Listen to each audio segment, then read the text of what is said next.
Did he have a? It Oh, might have been a he had warrior. I think it was a warrior. Yeah. Yeah, it's a control warrior.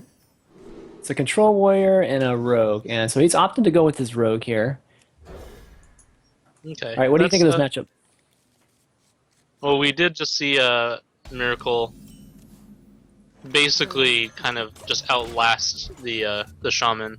Mhm. So I don't think it's a bad matchup for Miracle Rogue. Um, obviously the shaman deck can get a ton of pressure out really quickly, but Kungen or Admirable doesn't really have a super fast hand to get a lot of pressure on Kungen. Yeah, Admirable during his interview, he talked about having the shaman having a very interesting ability to remove the Gadgetzan with the coin and the I believe it was the Pyromancer he has Yeah, and Wild the Storm. Pyromancer and Yeah, Lightning Storm.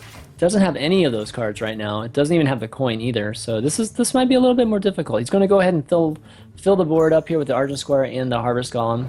Yeah, pretty good start though for Yeah, shaman. Kungen's also just going to be able to remove some stuff Yep. pretty efficiently. Yeah, he just removes that Harvest Golem. It does cost him 2 cards and half a dagger, which is pretty good value for Admirable at least. But ooh, that's also This a is going to be very a good draw. strong play. It's going to be Feral Spirit, Rockbiter here. I think you Feral Spirit Lightning Bolt Okay, why do you because say that? next turn you're overloaded to 2. If you're gonna use another damaging spell to clear something, you'd rather not overload yourself off of 6. So rather than overloading yourself 2 turns in a row by a smaller amount each time, just overload yourself all right now, and kind of save the mana on turn 6. Okay, yeah, I can see that. That's a good point. All right, so Rockbiter comes down. Pretty Oh, actually, quick. having the bolt would have been nice to remove that guy, but he's going to go ahead and Rockbiter the 1/1 and remove the Azure Drake here. So, pretty good turn regardless. It doesn't actually cost you that much to remove the Drake with the 1/1. Yeah, because now you get that Fire Elemental. Yeah, exactly. I mean, I'm sure Admirable, if you looked at it again, would do the exact same thing. Because Right, this great play. is just a huge board for Admirable right now. Yeah, now he's got the Flame Tongue Totem too, so he's going to be able to push even more damage in the next turn, or possibly even remove anything that Kungen puts down here. Yeah, and he doesn't really have a great target to sap. I mean, he could do something like, oh man, maybe prep, sap, Earthen Ring, Edwin or something, but There he goes. So he's seems going pretty good. double poison. Uh-oh. No, he didn't need to use the second poison. Yeah, he didn't have to use the second poison there. And what he should have probably done was, if he's going to make that kind of play, maybe you sap the Fire Elemental and use 1 poison to clear the wolf, but that still seems not the best. So, getting it to 8/8 at least keeps him alive against a Fire Elemental play. He can't be removed by the Fire Elemental crashing into it, but he can Flame Tongue Totem and I guess buff it up to the point where he could. So this isn't going to be great. He doesn't know he has a Flame Tongue Totem, Yeah. obviously. So He knows Edwin will die to any damaging spell that that Admirable has. I think Admirable's looking at if he wants to just like unbound Feral Spirits. yeah, Which is he might actually pretty do that. It's a really strong strong play. He But- can get the Rogue down to 10. Yeah, but man, if Kungen draws a Blade Flurry, then that's just a really bad situation for Admirable. So Yep. I think Going to take the safe route, put down the Flame Tongue Totem, remove that huge threat on the board with the Edwin Van Cleef, Yep. and going to fill the board even more. Yep. I think I would have rolled the totem first, and then if I didn't get a taunt, I might have done Feral Wolves. But Okay, yeah. again, like Blade Flurry is pretty bad for him, so he might be thinking I'll give him the Unbound if he has a Blade Flurry, and play my Feral Spirits afterwards because he's used both Deadly Poisons. Yep, that's right. So And I mean, yeah. you give it the option of possibly buffing it up to A 3-5-2, which doesn't And stay it out of is, range of the Blade Flurry, but it's still good, better. Okay, he's gonna go ahead and sap the it. same amount of damage too, actually, because he can buff the elemental, but he can't really buff the feral spirits because they always just appear off to the right side of his board. Okay. So Kungen ends up shadow stepping his auctioneer.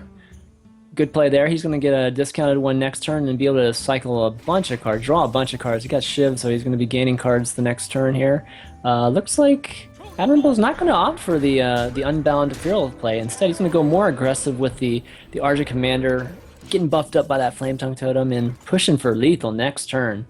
And again, he's under the gun. I mean, Admirable's playing a different style of Shaman today, just really pressuring. I mean, against this matchup, it is the better way to play.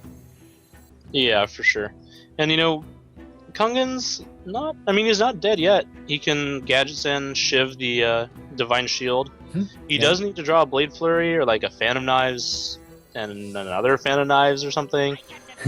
Like he does have to get as much of this board cleared as possible. Oh, there's the Blade Flurry. Well, if he was gonna have a chance, it was gonna start with the Blade Flurry. So that was a pretty good top deck for Kungen. Well, I guess it's Assassin's Blade 2 for next turn. Could have used maybe a prep here to continue drawing a little bit, but yeah, still alive, and I don't believe Admirable has any lethal scenario here. Nope, he's going to play 2 Unbound Elementals and the Feral Spirits. Wow, that is a strong play there. Turn 9. Yeah, I mean, it's a little bit dangerous to leave that Gadgetson on the board. So maybe it's no. I don't think you can Earthshock. So this is probably the right play. All right, he's going to remove both Unbound Elementals with both Eviscerates. Is that correct? Yeah. Yeah, he probably is. Eviscerate the other one. Yeah, he's definitely going to eviscerate and then heal himself, probably. Oh, and a conceal too. Oh no, he's going to have to either heal or conceal, depending on what he wants to do. Doesn't really need to conceal it, actually, so... Yeah, I mean, opt for healing himself. Admirable couldn't deal with it last turn, and doesn't have he has only got 1 card in hand, so it's unlikely that he can deal with it this turn as well. This is pretty exciting here. I mean, Admirable. Lightning Storm. Oh wow! Top deck's a Lightning Storm. He's gonna potentially clear the board if he rolls a 3 here. Oh no, he comes a little bit short, but he does have the Earthshock to finish him off. And this is becoming an exciting game. I mean, Admirable pushed really hard to kill him a couple turns ago. Kungen able to really fight back into the game now, and he's starting to turn it around. As long as Admirable doesn't draw, some crazy burst. Does he have Valkyrie or does he have Doomhammer in his deck? I mean, either way, he would take another card as well. Whether he has Alakir or Doomhammer, he needs another card. All right, looks like Admirable might be dead next turn. He doesn't have either of them in his deck, crazy. So he doesn't have actually a rangy finish. Yeah, Kungen could be set up to turn the game completely around here, and he does. So Admirable actually calls the game there. Yeah, I think he felt like that this was the moment that it's